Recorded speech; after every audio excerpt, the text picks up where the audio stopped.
Now we have discussed about the nutrition general steps and all. So just to second video, same one continuation, second video. So let us see how the nutrition in amoeba and higher organisms. Okay, nutrition in amoeba. First of all, amoeba, what is amoeba? You know, it is a unicellular protozoan. In the nutrition amoeba has it has no particular structure to take the food and all. It is having a false food or pseudopodia. Pseudopodia means pseudo means false, podia means food. Pseudopodia, it is not a permanent structure. Wherever the food is available, suppose if you take this amoeba, cell membrane, cytoplasm, nucleus, and wherever the food particle in the water or wherever it is living, the food particle is available, there itself it will extend its cytoplasm, so that will turn into a leg-like structure, that is pseudopodia. So in what we wanted to say, wherever food is there, the pseudopodia extends and the food will be captured and the food will be surrounded by the pseudopodia and the food will convert into a food particle inside the body, that is called food vacuole. And the food vacuole inside, after going inside the body, the cell, the food vacuole starts moving inside the cell in a circular motion. This point is not there in your book. In a circular motion, the food, during the process, the food will be digested. The movement of the food molecule in the cytoplasm in a circular process is called cyclolysis. Okay. So simple, you just, this will be a 3 marks question for the board. This diagram, labeling, and afterwards small explanation from the NCERT. Whatever I told, if you cannot remember, amoeba takes in food using temporary finger-like extensions, that is called pseudopodia. It is not permanently there, of the cell surface, which fuse over the food particle, forming a food vacuole. So first food vacuole will be formed. Inside the food vacuole, complex substances are, so whatever the food vacuole is having, complex substances will convert into simpler, and which then that will diffuse into the cytoplasm, and whatever undigested food material will be moved out of the body. That was about the amoeba. Same paramecium, maybe you know the diagram of the paramecium. Paramecium is having cilia. This is called gullet, this is mouth, it is fixed, not like amoeba. Okay, with the and nucleus and cytoplasm, and the food molecule will be, because of the movement of the cilia, automatically this is rowing means movement of the cilia in opposite direction, the food molecule will fall inside the mouth, gullet.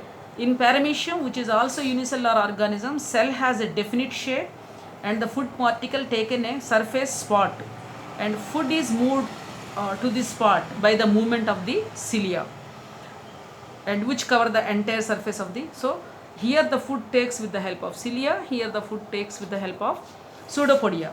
Now coming to the main system of the main process of the nutrition in the human beings, nutrition in higher organisms. Okay, so if you see the nutrition in the higher organisms, the digestive system of the human beings is formed of 2 parts. You can divide into simply for understanding purpose. One is alimentary canal. This alimentary canal also called GIT, gastrointestinal tract. Actually, you know, you have studied last year, whether you remember or not, human beings digestive system is open digestive system. So what is the difference between open digestive system and closed digestive system? Open digestive system means it has 2 openings. One is mouth and another is anus. Both the openings are there. That is called open digestive system.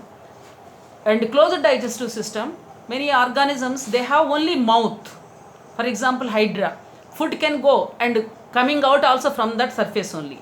So open digestive system. So human beings is a open digestive system because the alimentary canal or the gut or the food canal, it is, of course, it is about 9 meters in length.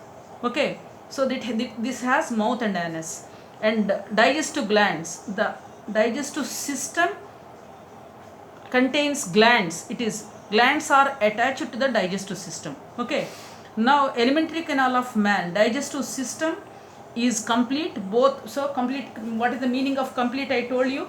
So let us see this one, the diagram. You see,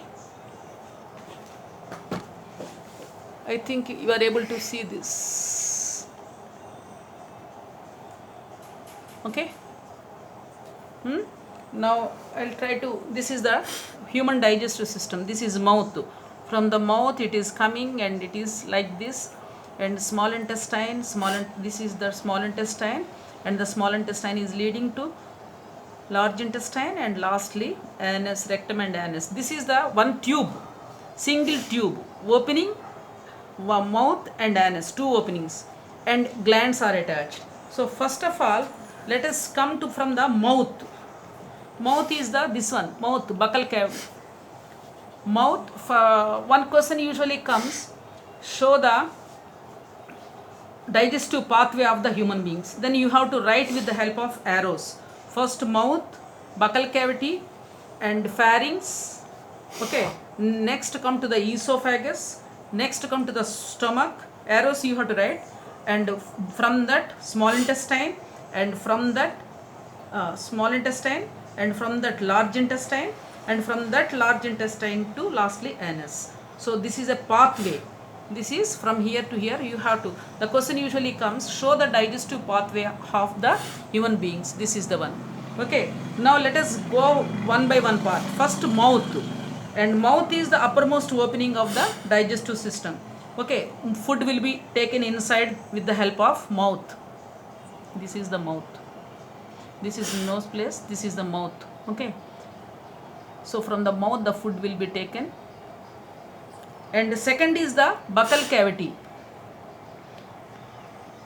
If you come here from the mouth, inside the buccal cavity, and after the buccal cavity means it, buccal cavity here inside the mouth, you can, it is not possible, but you have to imagine something.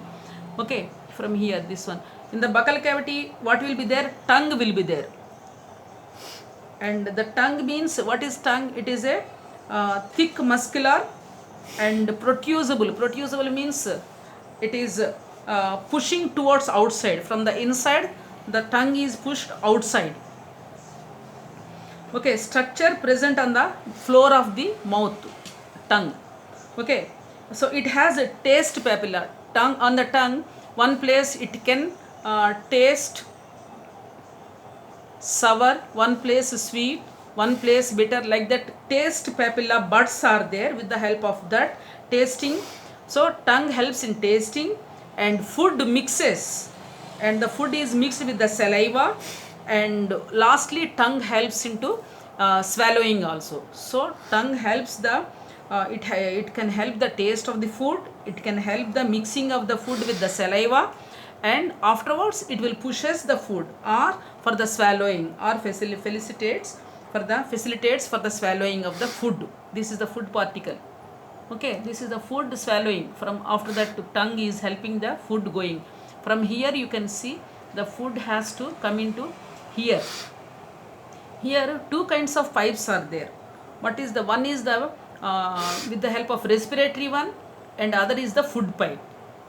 Okay, the food should not fall in the respiratory system. So respiratory system has a cover here, very minutely you can see, that is glottis or epiglottis. Whenever the food has to swallow, the windpipe cover, epiglottis will cover that, so that the food will not fall. So whatever swallowed food, that will come into the esophagus. Okay, now here what I wanted to say here, one more interesting thing is, in the mouth teeth also there. Okay, what the use of the teeth? They bite and they the teeth also there. So they actually present, teeth are present in both the jaws, upper jaw and lower jaw. Upper jaw and lower jaw, I would like to show this one. Afterwards I will explain formula and all. This is one jaw, above this another jaw. This is one side, this is another side, lower jaw. Same again, upper jaw also, this side and this side. So what are the teeth are there? Different kinds of teeth. Different kinds of teeth containing, that is called the first of all, these two are two teeth or incisors. If here two are there, other side also two will be there, and upper upper one side, 2 down, 2 upper. Suppose 2 down is there, 2 upper will be there.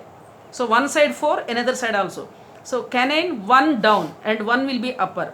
And premolars, these two are premolars. So 2 here, 2 will be in the upper. I am not talking about the other side. I am only one side, upper and down.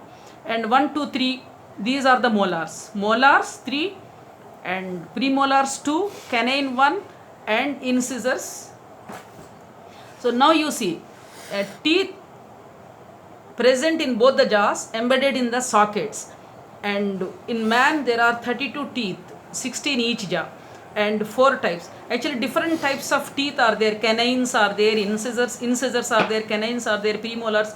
Like that different teeth are there. That kind of teeth is called heterodont. This is one more question. Heterodont means different kinds are there. Suppose what is the work of the incisors? As I told you, incisors, 2 in the down portion and 2 are the upper portion. So each jaw is having for biting. The incisors are for the biting or cutting. And canines are there. 2 canines are there. Okay, upper and lower together 2 are there. Here upper and lower together 4 are there. So canines 2 are there. These 2 will help the food to tearing. Okay, and tearing the food. And next one, premolars. Premolars 2 plus 2 upper, 2 down. This premolars helps chewing and grinding. And lastly, molars. Molars upper jaw 3, lower jaw 3. Okay, that is chewing and grinding the food. So actually formula book it is not given, but better you learn. 1/2 of the upper jaw and 1/2 of the lower jaw. Upper jaw and one side only. This will be double again. Means this side, left side, right side. Now only one side we are seeing. So what is the formula? Incisors will be upper 2, lower 2. And canines will be upper 1, lower 1. And premolars will be upper 2, lower 2. Molars will be upper 3 and lower 3. So this is the tooth or teeth plural, tooth singular. Okay, they help the food to, from here we are, now the food is chewed and that one. Now next coming to the pharynx. Pharynx, just already I told you, it is a funnel shaped part where the food and the passage cross each other here. Okay, pharynx. It has an aperture, glottis, epiglottis, glottis this is. Epi means cover, glottis which is covering that one. Okay, and glottis, and that leads to voice box. That cover is, so it vibrates and gives the, produces the sound. And that is on the windpipe. And next one is the gullet. It leads to the esophagus. And during the swallowing of the food. Okay. Now next come to the esophagus. Okay. Esophagus is, actually this is food. The food in the bolus means round ball like that structures. The food will start entering into the esophagus. But how the food is coming into the esophagus? Actually esophagus, it is a long, narrow and tubular. It passes the food from the neck and thorax. Neck and thorax means from here to here. Neck and the thorax. And the movement of the food in the esophagus, actually that is depending upon the muscular movement. The muscles will move. Suppose food here, the muscles contraction, relaxation takes place. This is the movement. From here the food came. Here the muscles will expand and the food moves again. So the movement of the esophagus muscles, that is called peristaltic movement. Peristaltic movement. That is one more question. What is peristalsis? What is the meaning of that? Okay. Now immediately another video I will show you.